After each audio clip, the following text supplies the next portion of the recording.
Bangla digital platform ও কলকাতার পডকাস্টে শুনছেন গল্প শতবর্ষ পেরোনো কল্লোল পত্রিকা। রচনা মানস শেঠ। গল্প পাঠে সুব্রত চক্রবর্তী। 1923 খ্রিস্টাব্দ। মাত্র 5 বছর আগে প্রথম বিশ্বযুদ্ধের আগুন নিভেছে। তারও 5 বছর আগে রবীন্দ্রনাথ নোবেল পেয়েছেন। সাহিত্য পত্রিকার জগতে তখন রবীন্দ্রনাথের ভাষায় হৃদয় লুট করা বঙ্গদর্শন, ভারতী সাহিত্য পত্রিকার দিন শেষ। সবুজপত্র সাধু ভাষার প্রচলিত রীতি ত্যাগ করে রবীন্দ্রনাথের সমর্থনে চলিত ভাষায় আকাশ বিহারী। একটা নতুন কিছু করার জন্য প্রচলিত ব্যবস্থাকে অতিক্রম করে এগিয়ে চলার প্রেরণায় সব দিকেই যেন বাঁধন ছিন্ন করার উৎসব। এমনই লগ্নে 1921-এর 4 জুন 4 জন যুবক যুবতী তৈরি করলেন 4 আর্টস ক্লাব বা চতুষ্কলা সমিতি। তারা হলেন গোকুল নাগ, দীনেশ রঞ্জন দাস, সতীপ্রসাদ সেন ও সুনীতি দেবী। উদ্দেশ্য সাহিত্য সংস্কৃতির চর্চা কেন্দ্র স্থাপন।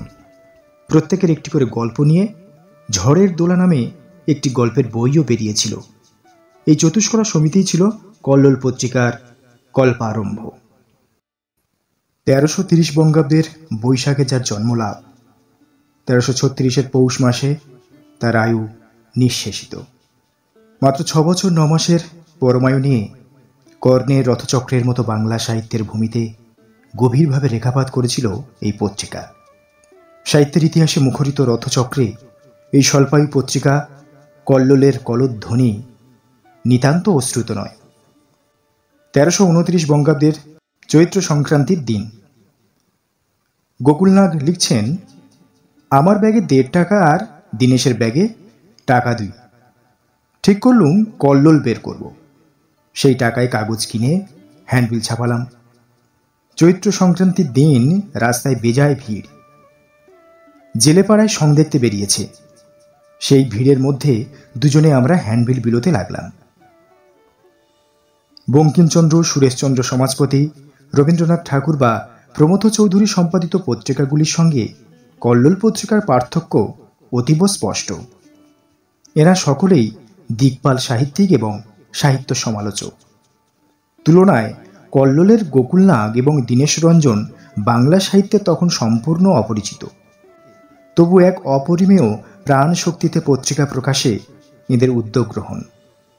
প্রথম বর্ষের প্রথম সংখ্যার মোট 12টি রচনার মধ্যে সতীপ্রসাদ সেন ব্যতীত 4 আর্টস ক্লাবের অন্য 3 জনের রচনা বর্তমান। তবে এই সংখ্যাতেই দীনেশ রঞ্জনের 2টি রচনা, প্রথমটি কল্লোল নামে কবিতা, অন্যটি গল্প ফুলের আকাশ। গোকুলনাগের ধারাবাহিক উপন্যাস পথিক এবং সুনীতি দেবীর গল্প বীণা। কল্লোল কবিতায় উচ্চারিত হল অবিশ্রাম কলরোলের কথা। আমি কল্লোল শুধু কলরোল, ঘুম হারা নিশিদিন, অজানা জানার নয়নের বাড়ি, নীল চোখে মোর ঢেউ তুলে তারি, পাষাণ শিলায় আছাড়িয়া পড়ি, ফিরে আসি নিশিদিন। কল্লোলের সূচনা থেকে প্রথম 15 মাস প্রতি সংখ্যা শুরুতেই কবিতা, পরে মাঝে মাঝে তা পরিবর্তিত। কাজী নজরুল ইসলাম দ্বিতীয় সংখ্যা থেকেই কল্লোলের কবি। সৃষ্টি সুখের উল্লাসে নিয়েই নজরুলের অনুপ্রবেশ। তবে একথা অনস্বীকার্য, গল্পের কাগজ হিসেবে এই সাহিত্যপত্রের যথারম্ভ এবং প্রথম বর্ষের প্রথম সংখ্যাতেই তাঁদের ঘোষণা কল্লোল মাসিক গল্প সাহিত্য। দ্বিতীয় বর্ষের 5ম সংখ্যা পর্যন্ত 17 মাস এই ঘোষিত নিয়ম অব্যাহত ছিল। পরে তার পরিবর্তন করা হয়। প্রচলিত সাহিত্য রীতিকে অস্বীকার করে একটা নতুন কিছু করার জন্য কল্লোলের কলরোল। কিন্তু স্বাদ আর সাধ্যের মধ্যে সামঞ্জস্যের অভাবে তা যথেষ্ট নয়। উৎসাহ ছিল যথেষ্ট, কিন্তু অভাব ছিল অর্থের। তবু কল্লোল বেরিয়েছে। 3.5 টাকা দিয়ে একটা ছোট প্রেস থেকে হ্যান্ডবিল ছাপানোর আগেই কল্লোল ছাপা শুরু হয়েছে। দীনেশ রঞ্জন লিখেছেন, ইহার পূর্বেই কিছু কিছু কপি প্রেসে ছাপাতে দেওয়া হয়। বিধাতার সাহায্যে 1330-এর 1 বৈশাখ কল্লোল ছাপিয়া বাহির হইল। পত্রিকার আর্থিক দৈন্যের সঙ্গে সঙ্গতি রেখে অফিস ঘরও ছিল সেই রকম। 10-2 পটুয়াটোলা লেনে ছিল দীনেশ রঞ্জনের মেজ দাদা বিভু রঞ্জনের 2 কামরা বাড়ি। সেখানে 8 ফুট বাই 10 ফুটের ছোট একটা ঘরে কল্লোলের অফিস। 1331 ভাদ্র মাসে অফিস অবশ্য স্থানান্তরিত হয়েছিল 27 নম্বর কর্নওয়াল স্ট্রিটে, কিন্তু বছর দেড়েক পরেই আবার পুরনো ঠিকানায় ফিরে এসেছিল। আর্মহা স্ট্রিট ও বিবেকানন্দ রোডের সংযোগস্থলের কাছে দীনেশ রঞ্জন তার এক বন্ধুর প্রেসে কল্লোল ছাপাবার ব্যবস্থা করেন। এরপর পত্রিকা ছাপা হয়েছে 11-4 মানিকতলা স্ট্রিটের কোহিনুর প্রেসে, 33 মদন মিত্র লেনের বাণী প্রেসে, 2 অক্রুত দত্ত লেনের রহস্য লহরী প্রেসে, 29 রমাকান্ত মিস্ত্রি লেনের ক্যালকাটা প্রিন্টিং ওয়ার্কসে। এরকম বিভিন্ন ছাপাখানায় কল্লোল ছাপা হয়েছে। একইভাবে পত্রিকার প্রচ্ছদেরও পরিবর্তন হয়েছে বেশ কয়েকবার, তবে প্রতিটিতেই ফুটে উঠেছে তরুণ সমুদ্র হৃদয়ের সংঘাত, উচ্ছ্বাস, আগ্রাসন আর সীমাহীন কল্পনাভিসার। পত্রিকার সম্পাদক হিসেবে ছাপা হতো দীনেশ রঞ্জনের নাম। গোকুলচন্দ্র ছিলেন সহকারী সম্পাদক, কিন্তু গোকুলচন্দ্রই ছিলেন আসল কর্ণধার। অর্থক্লিষ্ট পত্রিকাকে বাঁচাতে বিজ্ঞাপন সংগ্রহ, গ্রাহক সংখ্যা বৃদ্ধি, মুদ্রণ কার্যে তদারক সবই গোকুল একা সামলেছেন। গোকুল নাগ ছিলেন শিল্পী এবং কৃতি ফটোগ্রাফার। আর্ট স্কুল থেকে বেরিয়ে প্রত্নতত্ত্ববিদ রাখালদাস বন্দ্যোপাধ্যায়ের কাজে নিযুক্ত হয়ে পুনেতে চলে যান। বছরখানেক বাদে খুব অসুস্থ হয়ে পড়েন। বোম্বে সলিসিটর সুখথঙ্কর ও তার স্ত্রী মালিনী দেবী গোকুলকে খুব স্নেহ করতেন। তাদের যত্নে তিনি সেরে উঠলেও চাকরি করার অবস্থা ছিল না। কলকাতায় ফিরে এসেও স্বস্তি নেই। বিধবা দিদি ও তার 4 ছেলে মেয়ের ভার গোকুলের উপর পড়ে। দাদা কালিদাস নাগ উচ্চশিক্ষার্থে ইউরোপে। কিছুদিন বাদে দাদা ফিরে এলে প্রাণে বল এলো গোকুলের, কিন্তু বেশি দিন নয়। শিবপুরের বাড়িতে আবার অসুস্থ হয়ে পড়ল গোকুল। সেই অবস্থাতেই চলে সাহিত্য রচনা। ডাক্তার পরীক্ষা করে বলেন যক্ষ্মায় আক্রান্ত হয়েছেন গোকুল। কল্লোলের বন্ধুরা প্রায়ই আসতেন শিবপুরের বাড়িতে। গভীর সহমর্মিতায় আপ্লুত করে রোজ আসতেন সাহিত্যিক পবিত্র গঙ্গোপাধ্যায়। ডাক্তারের পরামর্শে ঠিক হলো গোকুলকে দার্জিলিংয়ে নিয়ে যাওয়া হবে, সঙ্গে দাদা কালিদাস নাগ এবং পবিত্র গঙ্গোপাধ্যায়। কাশীর ইন্ডিয়ান প্রেসে তখন গোকুলের লেখা বই পথিক ছাপা হচ্ছে। ডাকে প্রুফ পাঠানো হলে পবিত্র সেটা গোকুলকে পড়ে শোনাতেন এবং প্রয়োজনীয় সংশোধন করে দেওয়া হতো। পথিক পরে ধারাবাহিকভাবে কল্লোলে প্রকাশিত হয়েছিল। 1332 ভাদ্র মাসের শেষে গোকুল নাগের অসুখ বেড়ে যায়। খবর পেয়েই বন্ধু দীনেশ রঞ্জন ছুটলেন দার্জিলিংয়ে। অচিন্ত কুমার সেনগুপ্ত তার কল্লোল যুগে লিখছেন, দীনেশদা কোমর বাঁধলেন, ঠিক করলেন পায়ে হেঁটেই চলে যাবেন দার্জিলিং। সেই ঝড় জলের মধ্যে গহন দুর্গম পথে রওনা দিলেন দীনেশদা। সেটাই কল্লোলের পথ, সেটাই কল্লোলের ডাক। 12 ঘন্টা একটানা পায়ে হেঁটে দীনেশদা দার্জিলিং পৌঁছলেন জল কাদারক্ত সেই এক দুর্গম যোদ্ধার মূর্তিতে। পরের দিন দুপুর থেকেই চঞ্চল হয়ে উঠল গোকুল। 1332 8ই আশ্বিন মাত্র 31 বছর বয়সেই পৃথিবীর মায়া ত্যাগ করলেন গোকুল নাগ। শোকাহত নজরুলের কবিতা গোকুল নাগ বেরোলো অগ্রহায়ণের কল্লোলে। আরেকটি কবিতা যৌবন পথিক এসে পৌঁছল ঢাকা থেকে। লেখক তখনও অপরিচিত, নাম শ্রী বুদ্ধদেব বসু। তখন কেই বা জানত এই লেখক একদিন কল্লোলে তথা বাংলা সাহিত্যে গৌরবময় নতুন অধ্যায় যোজনা করবেন। দীনেশ রঞ্জনের আর্থিক অবস্থাও ছিল শোচনীয়। জীবিকার তাগিদে নানা পেশা ও কর্মজীবন তাকে বেছে নিতে হয়েছে বিভিন্ন সময়ে। স্বদেশী আন্দোলনের ঢেউয়ে শিক্ষাও ছিল অসম্পূর্ণ। তিনিও ছিলেন শিল্পী ও কল্লোল পাবলিশিং হাউসের প্রতিষ্ঠাতা। মেট্রোপলিটন কলেজের অধ্যক্ষ সারদারঞ্জন রায়ের ছিল স্পোর্টস গুডসের দোকান। সেখানে কিছুদিন সেলসম্যানের কাজ করেছেন দীনেশ রঞ্জন। ছেড়ে দিয়ে ওষুধ দোকানে চাকরি করেছেন। সেটাও ছেড়ে বইয়ের কার্টুন আঁকা, প্রচ্ছদ তৈরি কাজও করেছেন। শনিবারের চিঠির প্রথম প্রচ্ছদটি দীনেশ রঞ্জনেরই আঁকা। গোকুলের অকাল মৃত্যুর পর ভগ্ন হৃদয়ে দীনেশ রঞ্জন একাই পত্রিকা চালিয়েছেন। কল্লোলের মোট 81টি সংখ্যা প্রকাশিত হয়। প্রথম সংখ্যাতেই মাসিক গল্প সাহিত্য হবার বিজ্ঞাপন প্রকাশ হলেও প্রশ্ন উঠেছিল, কবিতা ছাপা হবে না? তাছাড়া পত্রিকাকে সব ধরনের পাঠকের কাছে গ্রহণযোগ্য করতে বিষয়ের বৈচিত্র্য থাকতেই হবে। পাঠক সংখ্যা কম হলেও অর্থাগমও হ্রাস পাবে। তাই 1331-এর ভাদ্র সংখ্যার পরেই বিজ্ঞপ্তিটি পরিত্যক্ত হয়েছিল। কল্লোলে কবিতা বেরিয়েছে অজস্র, লিখেওছেন অনেকে। পত্রিকার জীবদ্দশায় প্রকাশিত মোট 81টি সংখ্যার একমাত্র 1334-এর কার্তিক সংখ্যা ছাড়া 80টিতেই প্রকাশিত হয়েছে কবিতা। বিখ্যাত লেখকদের মধ্যে রবীন্দ্রনাথ 12টি, জীবনানন্দ 12টি, বুদ্ধদেব বসু 14টি, অচিন্ত্য কুমার সেনগুপ্ত 15টি, প্রেমেন্দ্র মিত্র 9টি এবং নজরুল 29টি কবিতা রচনা করেছেন কল্লোলের জন্য। সুসম্পাদিত পত্রিকাতে সাধারণত কতগুলি ফিচার বা বিভাগ থাকে। কল্লোলেরও এরকম কিছু বিভাগ ছিল। সংগ্রহ বিভাগে থাকত কোনো গল্প বা উপন্যাস থেকে নির্বাচিত সংক্ষিপ্ত কিছু সুভাষিতাবলী। আলোচনা বিভাগটি ছিল পুস্তক পরিচয় বা কিছু সাহিত্য ভাবনা নিয়ে তৈরি। এর পরিবর্তে কোনো কোনো সংখ্যায় পুস্তক পরিচয়ও প্রকাশিত হয়েছে। দেশ বিদেশের নানা সংবাদ নিয়ে কিছু মন্তব্য সহ প্রকাশিত হতো সমাচার। অপর একটি ফিচার পরিচয় লিপি। এটির উদ্দেশ্য ব্যাখ্যা করে পত্রিকায় বলা হয়েছে, কল্লোলে গত 1 বৎসর ধরিয়া পরিচয় লিপি লেখা হইতেছে। এই পরিচয় লিপির উদ্দেশ্য লেখক বা লেখিকাদের রচনার ভিতর যে একটি বিশেষ ভাব থাকে তাহা পাঠক পাঠিকাদের নিকট উপস্থিত করা। ছবি ফিচারটি ছিল শিল্পীদের শিল্পকর্মের বিষয় নিয়ে আলোচনা। দীনেশ রঞ্জন যখন সম্পাদক হন তখন তিনি অনেকগুলি বিষয়কে একত্রিত করে ডাকঘর নামক একটি বিভাগের প্রবর্তন করেন।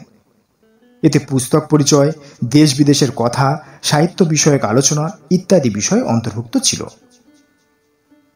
এই বিভাগটির গুরুত্ব ছিল এই কারণে যে এটি পর্যালোচনা করলে সমকালীন অনেক জ্ঞাতব্য তথ্যের সন্ধান পাওয়া যায় এবং পত্রিকা সম্বন্ধেও সামগ্রিকভাবে একটি ধারণা গড়ে ওঠে। পরে এটি উঠে গিয়ে প্রবাহের স্থলাভিষিক্ত হয়। কাহিনী নামে একটি বিভাগ শুরু হয়েছিল 1330-এর মাঘ সংখ্যা থেকে। এখানে থাকত দেশ বিদেশের সাহিত্য নিয়ে আলোচনা। লেখক ছিলেন মুখ্যত নৃপেন্দ্র কৃষ্ণ চট্টোপাধ্যায়। বহু বিদেশি সাহিত্যিকদের সঙ্গে পরিচয় করিয়ে দেবার কৃতিত্ব নিঃসন্দেহে কল্লোল দাবি করতেই পারে। তবে উল্লেখিত ফিচারগুলির কোনোটি সব কটি সংখ্যা ছিল না। এগুলি ছিল অনিয়মিত। সব মিলিয়ে যেন একটা স্থিতিশীলতার অভাব, বিদ্রোহের ছায়া। কল্লোল পত্রিকা যখন প্রকাশিত হচ্ছে তখন বিশ্বের ইতিহাসে ঘটে গেছে রুশ বিপ্লব। প্রথম বিশ্বযুদ্ধের অব্যবহিত পরেই এই সমাজতান্ত্রিক বিপ্লব মানুষের চেতনার জগতে যে উল্লেখযোগ্য আলোড়ন তুলেছিল, যার ঢেউ এসে পৌঁছেছিল এই বাংলার কূলেও।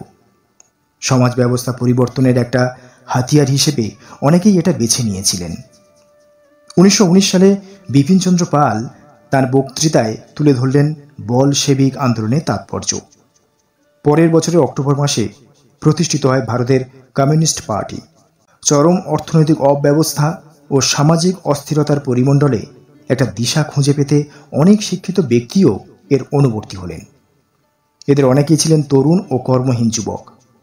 পত্রিকাটির বহু রচনার মধ্যে তাই দারিদ্র্যের বিবরণ, শোষণ, সাধারণ মানুষের আখ্যান, হৃদয়াবেগের কথা স্বতঃস্ফূর্তভাবেই স্থান পেয়েছে।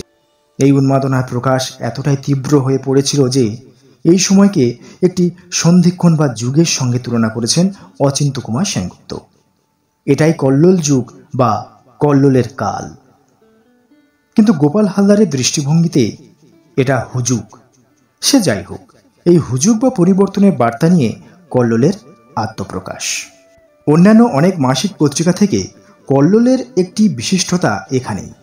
পত্রিকাটি সাহিত্য জগতে যেরকম আলোড়ন তুলেছিল, এতে প্রকাশিত রচনা নিয়ে যে বিরূপ সমালোচনা বা সরব সমর্থনের ঢেউ উঠেছিল, অন্যান্য পত্রিকার ক্ষেত্রে তা দেখা যায়নি। এর কারণও ছিল রবীন্দ্রনাথের প্রভাব ও সাহিত্য ক্ষেত্রে তার ধারার অনুকরণীয়তা তখন সর্বব্যাপী। অনেকে এই গণ্ডি থেকে বেরিয়ে এসে নিজস্ব ভাব ও চিন্তা নিজের ভাষায় নিজের মতো করে প্রকাশ করতে উন্মুখ। কিন্তু করতে গিয়েই সামনে যেন পথ রোধ করেন রবীন্দ্রনাথ। রবীন্দ্রনাথের সাহিত্য জগতে তার অবদান ও রচনা উৎকর্ষ শ্রদ্ধার সঙ্গে স্বীকার করেও মনে হয়েছে তার রচনা যেন বড় বেশি নৈতিকতার বেড়াজালে আবদ্ধ। সাধারণ মানুষের দৈনন্দিন জীবনযাত্রা, উদ্ভূত যন্ত্রণা, অনুভূতি ও আবেগের ভাষা ও প্রকাশ অনেক বেশি স্থূল। এক্ষেত্রে মুখ ফিরিয়ে নেওয়া সত্য ও বাস্তবকে অস্বীকার করারই নামান্তর। এটাই ছিল সমসাময়িক কিছু সাহিত্য রচনার উৎসুক ও আগ্রহী যুবকের দৃষ্টিভঙ্গি। সে সময়ে সীমাহীন দারিদ্র্য ও কর্মাভাব মানুষের জীবন জীবিকার ক্ষেত্রে চরম নৈরাশ্য ও অস্থিরতা সৃষ্টি করেছে। সমকালীন লেখকদের সাহিত্য রচনায় এই বিষয়ে ছায়া ফেলবে, এটাই স্বাভাবিক। অনেকেই এই অব্যবস্থার জন্য দুই বিশ্বযুদ্ধের মধ্যবর্তী কালের দেশের অর্থনৈতিক সংকট ও দিশাহীন সমাজ ব্যবস্থাকেই দায়ী করেছেন। এই অভাব ও বঞ্চনার পীড়নে ক্লিষ্ট তরুণ যুবকদের একটি অংশ শুদ্ধতার দোহাই দিয়ে বাস্তবের রূঢ়তাকে অস্বীকার করতে চাননি। এই বাঁধন ছেঁড়ার জয়গানই কল্লোলের লেখকরা গাইতে চেয়েছিল। বুদ্ধদেব বসু লিখলেন, যাকে কল্লোল যুগ বলা হয় তার প্রধান লক্ষণই বিদ্রোহ, আর সেই বিদ্রোহের প্রধান লক্ষ্যই রবীন্দ্রনাথ। অচিন্ত্য কুমার সেনগুপ্তও বলেন, ভাবতুম রবীন্দ্রনাথই বাংলা সাহিত্যের শেষ, তারপরে আর পথ নেই, তিনি সবকিছু চরম পরিপূর্ণতা। কিন্তু কল্লোলে এসে আস্তে আস্তে সে ভাব কেটে যেতে লাগলো। বিদ্রোহের বন্যিতে সবাই দেখতে পেলুম যেন নতুন পথ, নতুন পৃথিবী। তবে একথা ঠিক, কল্লোল পত্রিকা প্রকাশ হলে বাংলা সাহিত্যের নবযুগ আসার যে একটা রব উঠেছিল, এই রবে রবীন্দ্রনাথ বিরক্ত হয়েছিলেন। রবীন্দ্রনাথের মনে হয়েছিল এটি ভঙ্গি সর্বস্ব এবং চাপরাস পড়া সাহিত্য। একেই তিনি সাহিত্যে নবত্ব প্রবন্ধে আখ্যা দিয়েছিলেন রিয়ালিটির কারি পাউডার, ধার করা ভঙ্গি। মানুষের শরীর ঘেঁষা সংস্কার নিয়ে সাহিত্য রচনা তার মতে ছিল সহজে বাহবা পাওয়ার কৌশল। এমন কথায় রবীন্দ্রনাথ আরও বিস্তারিতভাবে বলেছেন 1334 সালে প্রকাশিত বিচিত্রা পত্রিকার শ্রাবণ সংখ্যায় সাহিত্যের ধর্ম প্রবন্ধে। কল্লোলের প্রতি সংখ্যার দাম ছিল 4 আনা, পরে হয় 5 আনা। বার্ষিক সডাক মূল্য 3.5 টাকা। পত্রিকার সাইজ প্রথমে ছিল ডিমাই, কিন্তু ছোট সাইজের জন্য বিজ্ঞাপন যুক্ত কম। ছোট সাইজের জন্য প্রথম শ্রেণীর পত্রিকা প্রবাসী বা ভারতবর্ষের মতো আভিজাত্য বজায় থাকে না মনে করে অনেক পাঠকের এটা মনোপুত ছিল না। এসবের জন্য চতুর্থ বর্ষ থেকে কল্লোল ডাবল ক্রাউন সাইজে পরিবর্তিত হয়। গোকুলচন্দ্রের মৃত্যুর পূর্বে দীনেশ রঞ্জন প্রতিশ্রুতি দিয়েছিলেন কল্লোল তিনি চালিয়ে যাবেন। আপ্রাণ চেষ্টা করেছেন তিনি, কিন্তু সপ্তম বর্ষে দীনেশ রঞ্জন পত্রিকার মৃত্যু ঘোষণা করেন। সিদ্ধান্তটি হয়তো হঠাৎই নিয়েছিলেন তিনি, কারণ শেষ সংখ্যায় প্রকাশিত প্রবোধ কুমার সান্যালের বড় গল্প কাজললতার ভূমিকায় সম্পাদক লিখেছেন গল্পটি চৈত্র সংখ্যা পর্যন্ত চলবে, কিন্তু সেই মাসেই পত্রিকা বন্ধের সিদ্ধান্ত। দীনেশ রঞ্জন লিখেছেন, এই কয় বৎসরে আমি এত ঋণজালে জড়িত হইয়া পড়িয়াছি যে আমার পক্ষে 1 মাসও এখন কল্লোল চালানো সাধ্যাতীত হইয়া পড়িয়াছে। স্বাভাবিক কারণেই তিনি নিজেও অত্যন্ত ব্যথিত হয়েছিলেন এবং তার আশা ছিল তিনি পত্রিকাটি আবার প্রকাশ করতে পারবেন, কিন্তু তার সেই ইচ্ছা পূর্ণ হয়নি। সম্ভবত তার চেয়ে বেদনাহত হয়েছিলেন বুদ্ধদেব বসু। কিছুতেই তিনি সম্পাদকের এই সিদ্ধান্ত মেনে নিতে পারেননি। তার কথায়, কল্লোলের স্রোত যে তার পূর্ণতার সময় সহসা থেমে যাবে তা আমরা কেউ কল্পনা করিনি। কল্লোল আর চলবে না এ খবর যেদিন শুনেছিলাম, সেদিন মনে যে আঘাত পেয়েছিলাম তার রেশ এখনো পর্যন্ত মন থেকে একবারও মিলয়নি। রেশ না মেলালেও শতবর্ষ পরে কল্লোল কিন্তু রয়ে গেছে স্পর্ধিত অহংকারে, এটাই বা কম কিসে। এতক্ষণ শুনলেন মানস শেঠ রচিত গল্প শতবর্ষ পেরোনো কল্লোল পত্রিকা। গল্প পাঠে সুব্রত চক্রবর্তী। আমাদের পরিবেশনগুলি কেমন লাগছে তা জানাতে পারেন। আমাদের নিবেদনগুলি ভালো লাগলে তাহলে সাবস্ক্রাইব করতে পারেন আমাদের ইউটিউব চ্যানেল এবং যে কোনো অডিও পডকাস্ট প্ল্যাটফর্মটি।